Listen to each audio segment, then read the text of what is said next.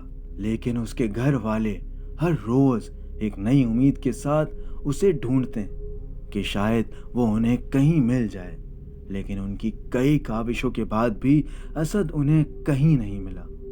وقت ایسے ہی گزرتا گیا کہ ایک دن اسد کے ایک جاننے والے کو ہمارے علاقے سے دور ایک مزار پہ اسد جیسا بندہ دکھائی دیا۔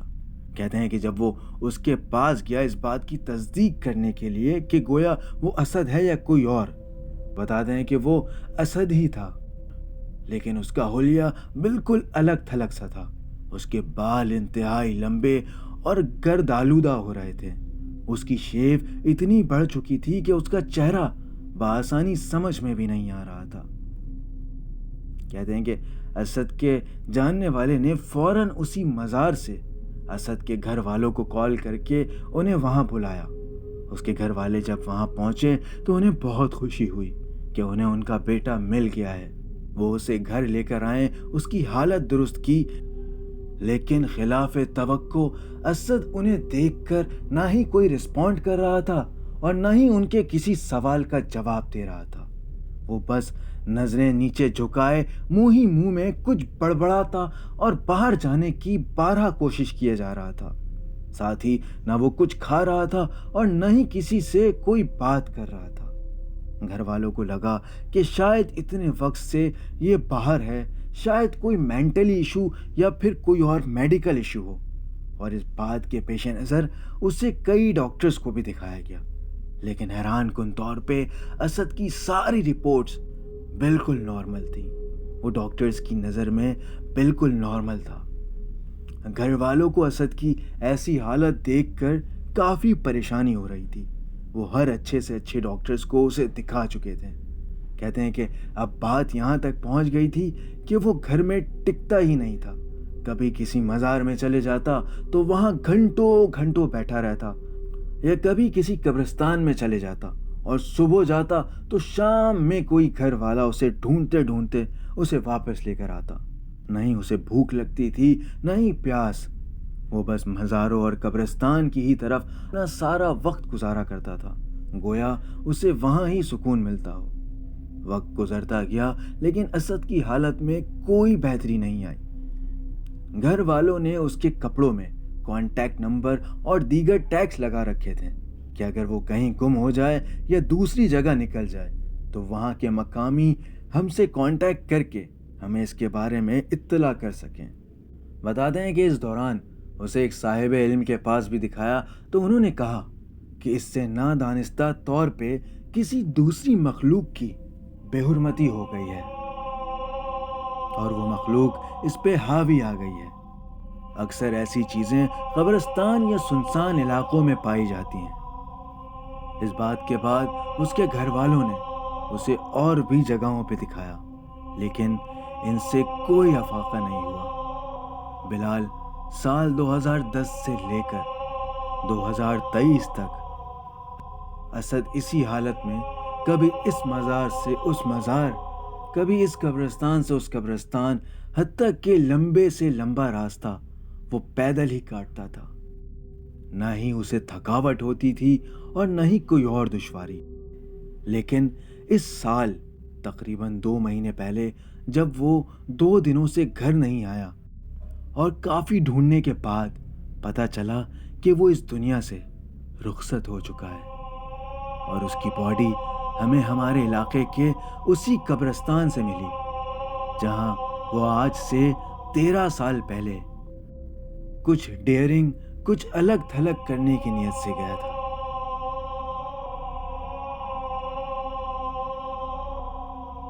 بلال، یہ واقعہ اسد کے گھر والوں کے ساتھ ہم سب دوستوں کے لیے بہت پراسرار ہونے کے ساتھ ساتھ انتہائی افسوسناک تھا۔ میں اس کہانی کو کانفیڈینشیل رکھنا چاہتا تھا، اور اسی وجہ سے میں نے جو نام یوز کیے ہیں وہ فرضی ہیں۔ ہمارے دوستوں کا گروپ آج بھی وہی ہے، اور آج جب بھی کبھی ہمیں ہمارے اس دوست کی یاد آتی ہے تو ہم غمدیدہ ہو جاتے ہیں۔ So that was an interesting story as well as a regretful a depressed story. Thank you for sharing this story, Kamil from Karachi. میں امید کرتا ہوں کہ آپ لوگوں کو آج کی کہانی پسند آئی ہو. یہ صرف کہانی نہیں، کسی کا ایک سچا واقعہ تھا جو اس کے دوست کے ساتھ پیش آیا. آپ لوگ اپنی رائے سے ہمیں کمنٹ باکس میں لازمی آگاہ کریے گا. اسٹوری اچھی لگی ہو تو ہماری اس ویڈیو کو لائک بھی کریے گا. ہمارے چینل کو سبسکرائب کرنا نہ بھولیے گا. اور اگر آپ کے ساتھ بھی ایسا کوئی پراسرار سچا واقعہ پیش آیا ہو تو آپ مجھے اس دیے گئے ای میل ایڈریس پہ اپنی اسٹوری شیئر کر سکتے ہیں. میرا واٹس ایپ نمبر بھی ڈسکرپشن باکس میں موجود ہے. آپ اپنی کہانی مجھ سے وہاں پہ بھی شیئر کر سکتے ہیں. کہانی کے بعد میں آپ کو انسٹاگرام پہ بھی ملوں گا. آپ مجھے انسٹاگرام پہ فالو کر سکتے ہیں بلال اشرف 809 سے. میں ایک بار پھر ایسی ہی سچی اور پراسرار کہانی کو لے کر آپ کی خدمت میں پیش ہوں گا. تب تک کے لیے مجھے اجازت دیجیے. اللہ حافظ.